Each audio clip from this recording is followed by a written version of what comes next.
So now we're looking at Sitelink extensions, and sitelinks are one of the most important ad extensions you add in your campaigns. The reason why is because when you look at a standard ad, it will have a number of ad extensions, and site links tend to be the only ones that are clickable, so people can click on them and then go to your site or to various pages that those site links point to.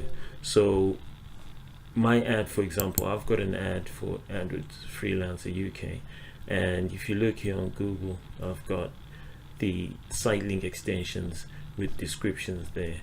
Now you will see this ad as well has got site links, and those are clickable, and the only other part of an ad that's clickable really is your headline 1, headline 2, as you have it here.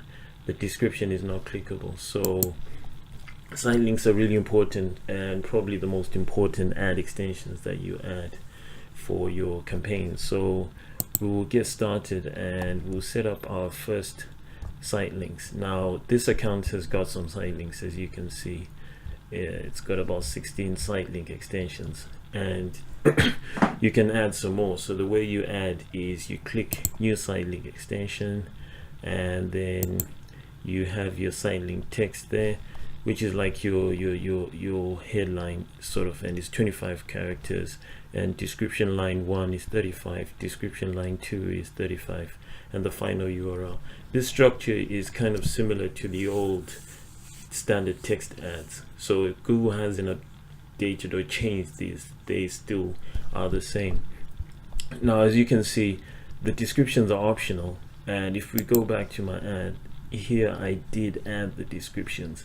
And one thing you'll notice is that descriptions generally don't come up if you're not in position 1 or 2 or somewhere there. Mostly position 1, that's when descriptions do come up. In most cases, it's just going to be just like that.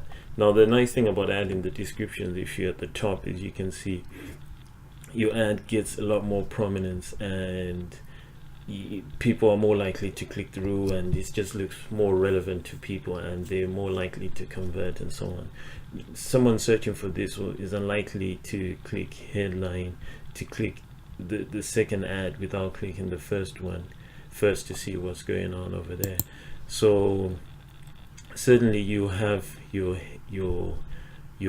headline text right there. So for example, if you want to add a site link for my page here, about us page, we would just copy that, and then we come and paste it in the final URL. So you can call this anything you like, as long as it's within the 15 character limit, or about us, about me, or just about, whichever. Now bear in mind that people on mobile smartphones and so on have smaller screens, so if you want as many site links to show up, or even to show, try and keep them as short as possible, especially if you are if you're mobile is really important for your ads and so on, and that will help it look more prominent. Not so much of a problem when you've got desktop as here, but when you're talking mobile, and those extensions are important for mobile, depending on the business that you're in, it would be important to include that. Now there's other options here. You can make it mobile specific, device preference if you wanted, and then just keep this headline text as short as possible. So I won't click on that, and yeah, that's it. And then write a catchy description that people will be interested in. So you've got lots of text space to play with there, and then if you're happy with that, you just click save. So that's how site links work. And the thing is, try and add as many site links as you can, so as many relevant pages as you can, but those pages should be relevant to the ads and the keywords that you have in the ad group or the campaign that you're running. Avoid corporate pages, so avoid stuff like if I come down here, terms and conditions. People are generally not interested in that, and it's just wasting space, and you don't need to include it. Even blog if you're looking for transactional sort of searches, avoid that one as well. So just go with stuff like about us, get in touch, and whatever else is relevant to your business, and then add it there and save it, and there is your site links done.